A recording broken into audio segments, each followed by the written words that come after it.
Juhi Yasmeen Khan, who is a CSR expert, a humanitarian, a social global leader, and a mentor and an entrepreneur. She's extremely passionate about making a real difference to big issues like environment, sustainability, poverty, health, education, and women empowerment.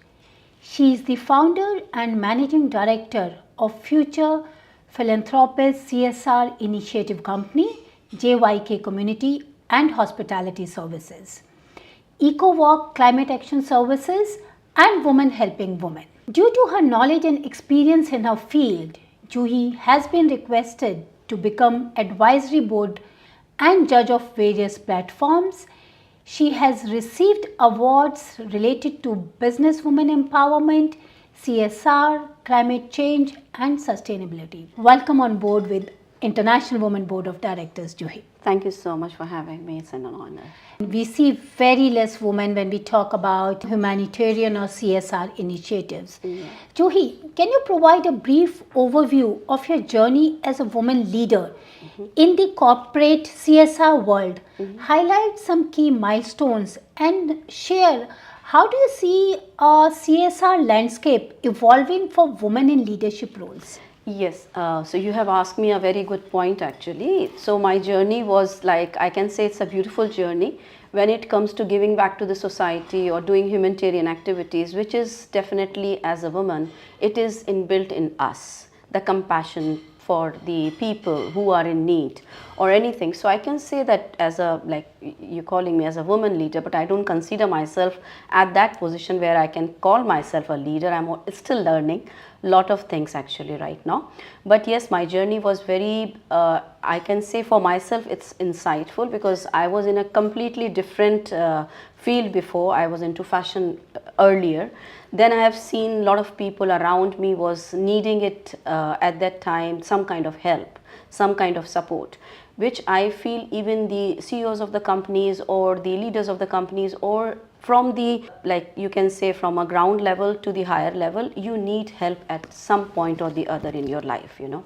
So I feel as a woman leader, what I achieved through these my journey where I was like helping or trying to get their stories reach out to me is that you listen to them very carefully, compassionately, everything, and then you transform that into your own journey. So I can say like during my journey from being a fashion designer, because I'm by profession I'm a fashion designer, I used to run my boutique and have multi designers in my boutique and promoted them and having beautiful relationship with fashion, with the celebrities, everyone. And then one point of time I realized that these things are very essential, good, but the other part is that a lot of people, they needed to connect with you on a humanitarian level where you need to help them in some way or the other, whether whoever they are, you know, and different institutions, they need your help, everything. So I changed my focus.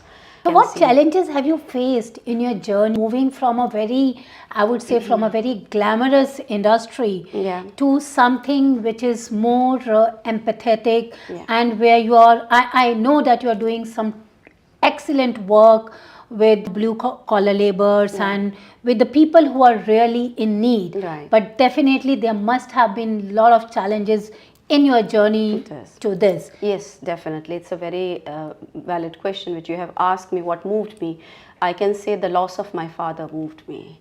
I was very, very connected with my dad, and he is always my role model, my mentor. I learned everything from him actually.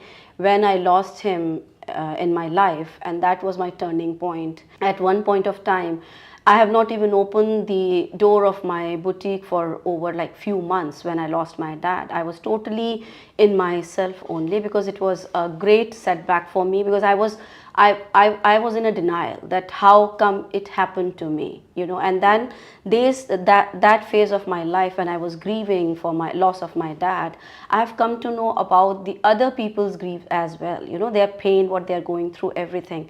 So like at that time I have decided that this is not my field, what I was going through before and what I was doing it before. I need to connect spiritually, humanitarian way to the people who need me. And I can say that was my challenge, and that was my changing point, going through myself the emotional battle, and I want to give help to those people who were having the emotional battles in their life. What advice do you have for the women who are aspiring to reach leadership positions while at the same time also maintaining a personal well-being? It's very important for anybody to keep a balance. You know, a lot of time it happens, even I can say openly that sometimes I'm emotionally shattered myself.